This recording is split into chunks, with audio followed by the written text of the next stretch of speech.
Veronica Wise and welcome to my channel. This video is gonna be different from the ones that I posted before because in today's video I will just test with you guys the newest type of super easy cake that I found in the internet. So here we go.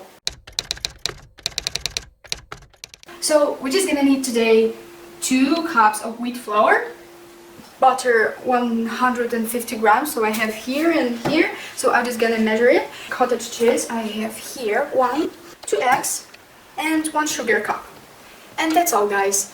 Process of making this cake you can just watch while you stay on this video, and here we go. Good luck for me.